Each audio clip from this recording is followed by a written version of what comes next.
Well, Team India has achieved its fourth consecutive win in the World Cup 2023. The Indian team defeated Bangladesh by 7 wickets. Virat Kohli, yes, the King Kohli scored 103, not out his 48th ODI century. He's also completed the fastest 26,000 international runs. Virat achieved this achievement in 567 innings. Before Kohli, Sachin Tendulkar had scored 26,000 in 600 innings. Batting after winning the toss, Bangladesh scored 256 runs for 8 wickets in 50 overs on Thursday at the MCA ground in Pune. Indian batsmen achieved the target of 257 runs with the loss of 3 wickets in 41.3 overs. Apart from Kohli, Shubman Gill, 53 runs, scored his 10th half-century, while Captain Rohit Sharma contributed 48 runs. Let's now shift our focus to the big game today. It's at Bangalore Chinnaswamy Stadium, where Pakistan, with a lot to prove, take on Aussies, who are clearly struggling from the form. Will there be this is a better of a game and much at stake for both the teams. Remember, if Australia loses this game, it's very difficult for them to come back into the thing. We've got a host of power-packed guests. We'll go straight ahead to Riyad Emrit, former cricketer from West Indies. Riyad, 2 of their 3 ODIs have Pak posted 280 plus scores. If they bat first, what should be an ideal total to challenge the Aussies? The Pakistan team has been comfortably posting 280 plus runs. I think what they need to do is get over that 300 mark against a very strong Australian team. We haven't seen the best of the Australians yet, but I think they're going to come good soon. So Pakistan definitely needs to get over that 300 mark and put the Australians under some pressure. They haven't been batting well, so they need to get that 300 plus runs on the board. Well, Maxwell seems to have a dream run against the Pakistan team in ODIs with 735 runs in 18 games. A big show on the cards today. Would you agree to that?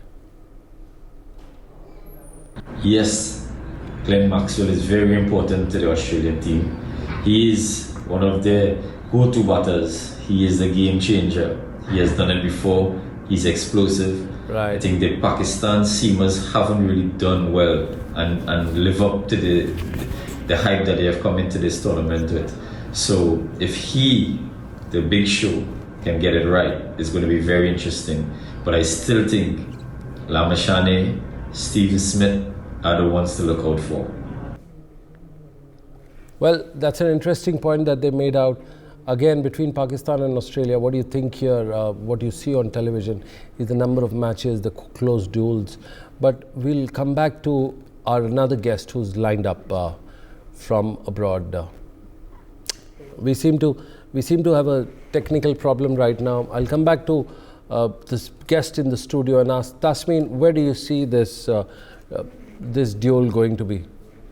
Yeah, definitely. I think it's going to be great today. You know, it's a big game for both teams. Obviously, Australia looking for their next win to obviously push them a bit up the table. They're currently sitting at 6th on the table. Pakistan sitting at 4th. So Australia is still standing a fighting chance based on the next 6 games that they have in hand, including this one against Pakistan today.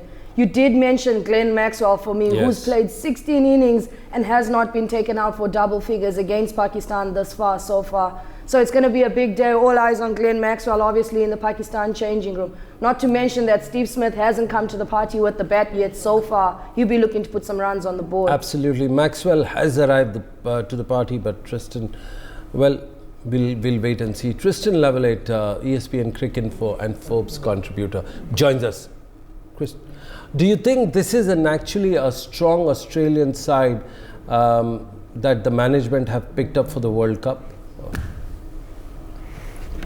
So did Australia pick the right squad for the World Cup? Yeah, I think they did. I mean, it's a veteran team, a star-studded team that has given Australia a lot of success over the years. Probably the last decade, it's been the core players, obviously Warner, Smith, Cummins, Stark, Hazelwood. So I don't think there was any real surprises. I'm not sure what else they could have really added to this team. It's obviously it seems like a bit of a tired team, maybe from the Ashes and India tour. It's been a very, very busy year for Australian cricket, a real maybe era-defining year in some ways, especially in Test cricket. But I think they're starting to feel maybe a little bit tired. I'm not sure. It's hard to tell.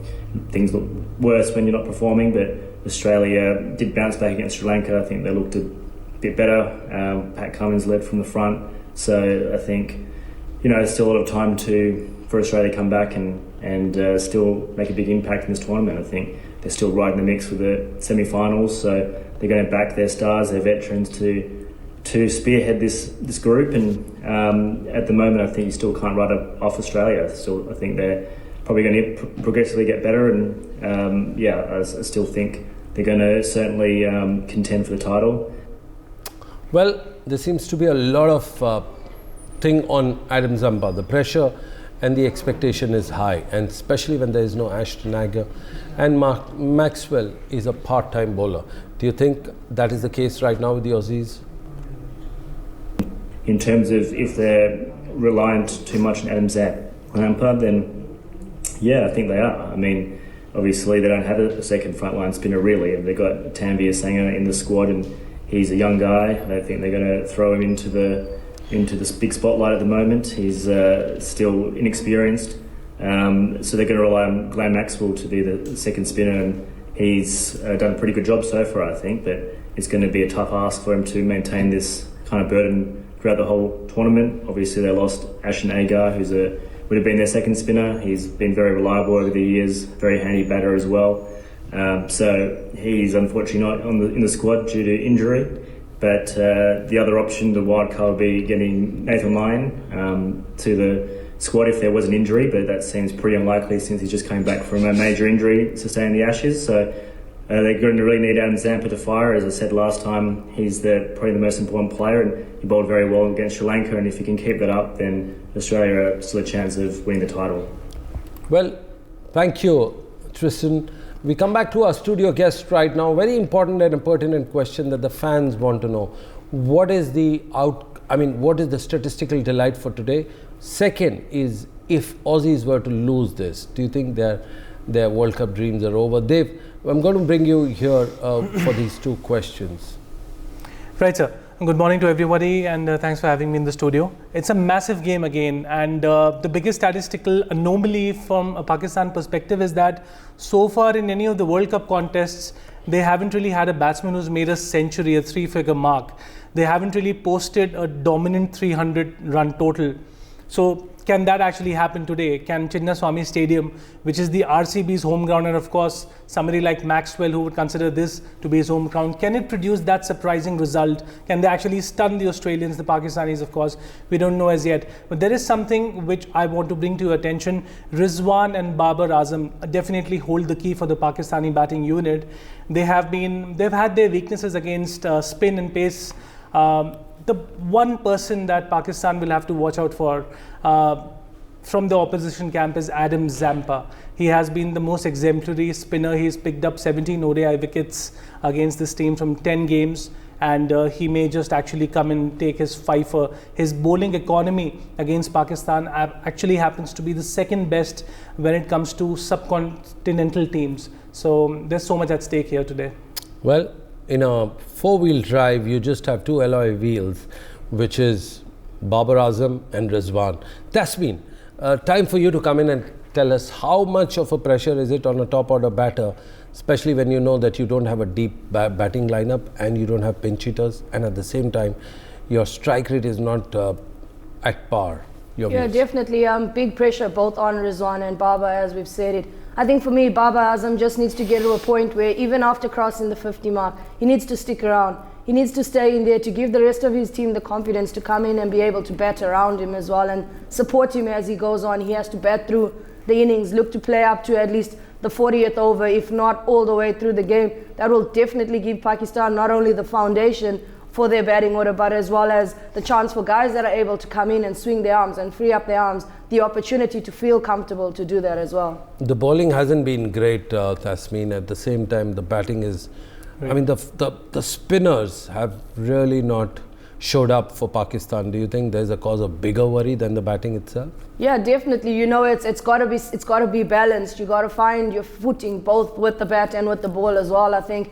And we've seen how a lot of pitches are behaving here in India. Even in the case that the pitch is not turning and the pitch is not offering much for the spinners. We did see Jadeja come in last night and read it earlier up front to say that he's not getting much turn. But then he thought about it and he started playing with his length. Not only with his length, but the variation of the speed, whether he was going flatter and faster or slower and tossing it up. Those are things that are key for Pakistan right now. They need their spinners to come in and play a bigger role than they have so far already in the campaign. Speaking of spin, could I just come in here for a sec? Yeah. So Glenn Maxwell, we understand who's actually a part-time off spinner, has taken 9 of his 67 ODI wickets against Pakistan. So not just a destroyer with the bat and the highest run scorer from an Australian perspective against Pakistan, but also a very handy spinner against this opposition.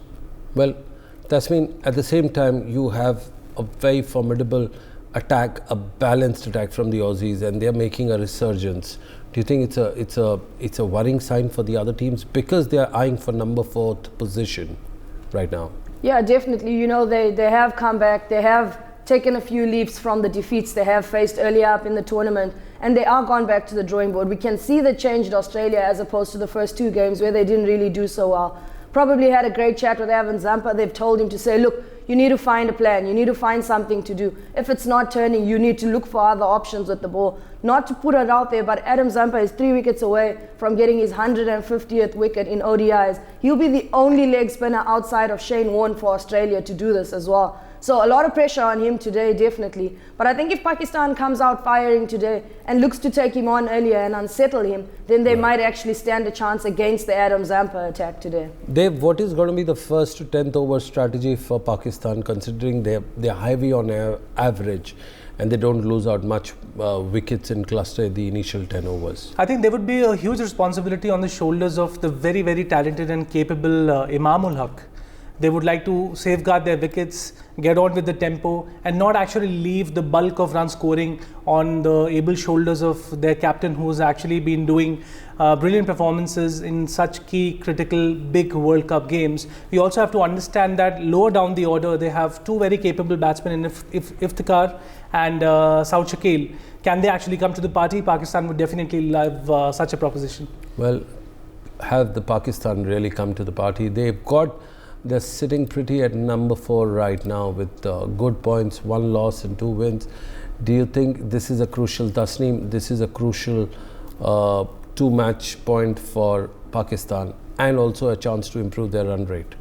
Yeah, definitely. You know, they are going to need that point today, not only just to solidify their place at 4th as well, but mostly to stop Australia from standing a chance to fighting into the top 4. One thing you must remember is they have the likes of Osama Mir on the bench. He is a leg break bowler for them, and I'd like to see him get a chance today, you know, to have a go at it. Not that their spinners have done much to not warrant him a chance to have an opposition to have a chance to play on the field today as well. So in both courts, I think Australia fighting, obviously this win will help them get 1 step closer to getting into the top 4. But Pakistan still needing the victory to be able to set their stake in the top 4 as well. Well, the top 4 teams for the day and on today's tally are New Zealand leading the bit, India following 2nd, South Africa number 3, Pakistan number 4, England at number 5, Australia at number 6.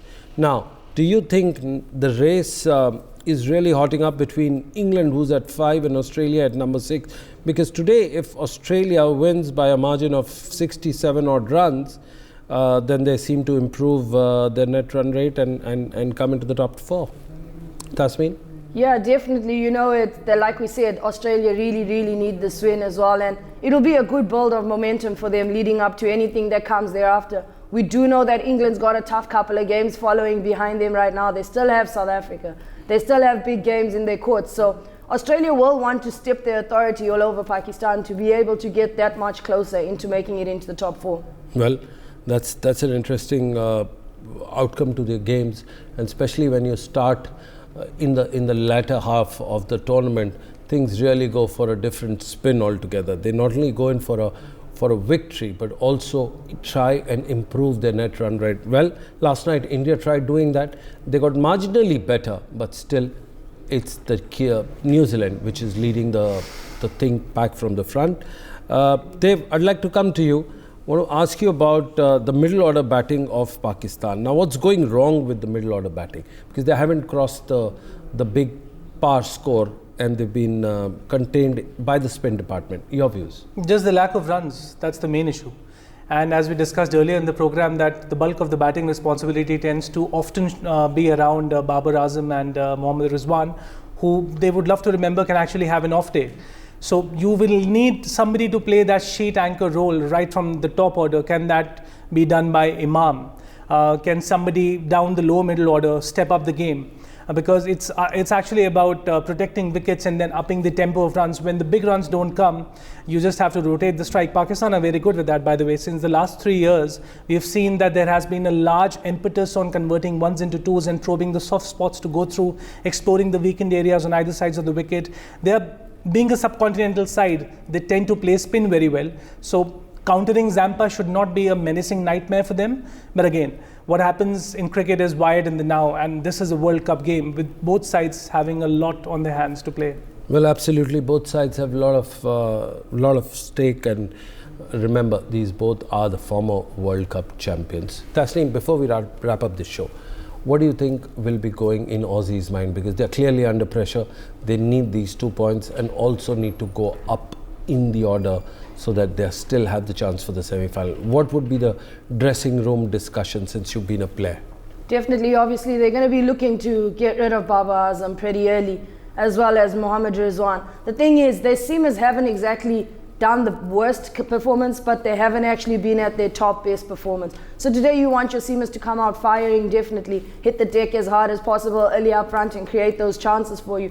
But in the same sense, we do know Australia's fielding hasn't been entirely up to par. Better in their last game, but still not up to the normal Australian standards. So they'll want to go, as Dave said, convert those half chances into chances, as well as stop them from being able to run those ones into twos and twos into threes as well. So it'll be a big hustle out there in the field for them, I personally think. But obviously the obvious topic in the dressing room today is get them out as early as possible, because you do know a chance dropped by anybody on a quality batsman, that sees him restarting his innings, that sees him recalculating his innings and going in for the kill. Well, going in for kill, that would be the discussion happening all around in the dressing room of Pakistan as well as Australia.